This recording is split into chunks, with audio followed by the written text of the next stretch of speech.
Hey, First Orlando family, this is Danny de Armas. It's great to have you joining me today. Today is Friday, March 27th, and it's the first day, day one, of the stay-at-home order given by Orange County government.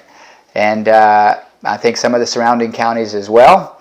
And so I want to invite you to join me for the next 2 weeks or so as we journey together during this stay-at-home order for our area. We're living in unprecedented times, experiences we've never had before, and yet we're walking through it, and we're going to walk through it together. You have participated in worship with us on our online stream in amazing ways, and we're excited about this little part of that journey as well. So here's what's going to happen for the next couple weeks. Each evening, David is going to provide for us a little devotional thought leading up to Easter. The first week or so is going to be narratives that lead from as Jesus moved from Galilee to Jerusalem as he prepared for the triumphal entry, which happens on Palm Sunday, of course. There are several narratives that he will lead us through and teach on, and then on Palm Sunday, of course, on the triumphal entry, and then on Monday, starting after Palm Sunday, that last week before Easter, David will lead us through the last days of Jesus and the narratives in his life and the activities that he had those days, the events of those days, and talk us through that. And each of us will do about a 5 or 10 minute little thought, a devotional idea for you to take with you today.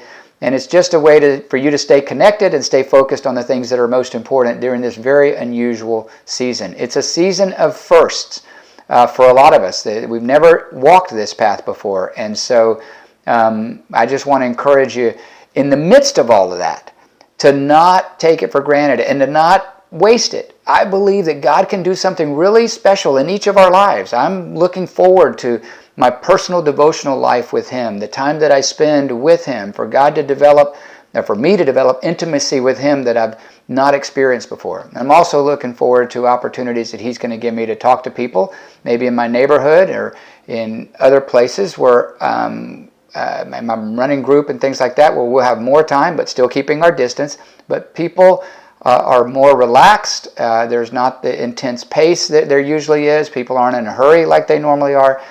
And I believe God's going to give us opportunities to develop relationships that are meaningful for the sake of the gospel during this season. I have found just in brief conversations with people that they're questioning and wondering about matters of faith and spirituality and what it means to think eternally and long term and what's going to happen. And if this is unstable and if all the things I thought were stable are not, what else am I trusting in that is not stable? And so I just want to encourage you to make the most of the time. If we're not careful, this 2 weeks will pass by and it will have been a blur and we'll have no real recollection of what happened. And I want to encourage you to be intentional about it. I'm going to focus for these next 2 weeks on the book of Philippians. I'm going to read a chapter every day. I encourage you to read along with me. You can read a chapter or a section.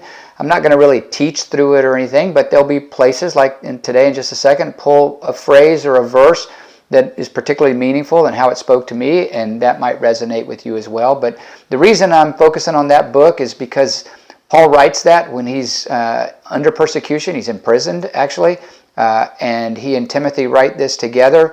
They co-author it, and Paul is the principal author, of course, and he's writing to the church at Philippi, and they're under persecution, and they're living through a difficult season. And so the writer and the readers are both living in difficult circumstances, and yet the prevailing theme of the book is this idea of having joy. And it really encourages me. And part of the joy that Paul talks about is how much joy there's going to be when he gets to see them again. And that resonates with me. I can't wait for the weekend that we get to do church live at our facility again. And we get to see each other. And we get to gather together. It'll be so much fun to do that. And I can't wait for that to happen. And I'm eager for it to happen. And Paul expresses that in this book of Philippians. And so for that reason, I'm kind of focusing on that book. If you don't want to do that, so of course that's okay. More importantly, to focus on the passages that David is teaching us through, but this could be just an additional component to that.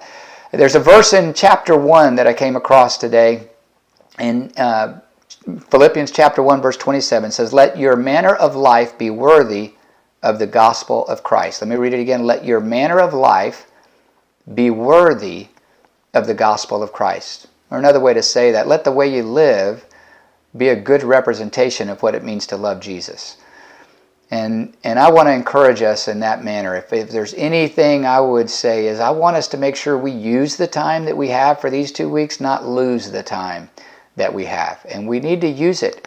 God can use it to develop our intimacy with Him, and He can use it for us to develop relationships with other people for the purposes of the gospel. In just a natural way, I believe if we're open to it and paying attention and intentional, that God will help us to recognize opportunities we have to be an influence for Jesus in our networks and neighborhoods. Had one of our members sent me something about some of the online opportunities that had been sent to him. And he'd been invited by some of his old friends to be in different online groups during this season. People he hadn't heard of for a long time. An online cooking group, an online happy hour, an online book club, an online workout group, an online professional development study group. So, and that's just one person in just a few days, different people reaching out saying, hey, do this with us. And I think, we're trying to organize groups as a church, and that's great, but I think some are going to happen organically, and I want to encourage you to participate. Find ways to engage in conversation with people, because in these conversations, you're going to find opportunities to represent Jesus well, and I can't wait to hear the stories of that. We got to use this time, not lose this time. Be intentional and thoughtful about what we're doing. Today, I walked into the doctor's office, had a routine doctor's exam or checkup, and when I went, I had something happen I've never had happen before when I walked into a doctor's office. They greeted me at the check-in desk, and they handed me a mask to put over my face. And so I complied and did what they asked me to do, and they took me back to the room where the doctor's going to come in. Of course, I took a picture of myself with it and sent it to Betsy, and she immediately said, bring that home. We can't find one of those anywhere. Bring it home. And yet it was humorous to me that when the doctor came in, he just invited me to drop the mask so he could check some of my throat and nose and everything. And so I dropped the mask and never put it on again. And so even though they gave it to me, I didn't use it. And that's what I want to encourage us not to do with the time that Jesus has given us now. Let's use the time, not lose the time, and take advantage of every opportunity He's given us to develop intimacy with Him and to develop relationships with others for the sake of the gospel. You have a great day. Make the most of it. See Pastor David tonight at 7 o'clock, and we'll see you in the morning. God bless you.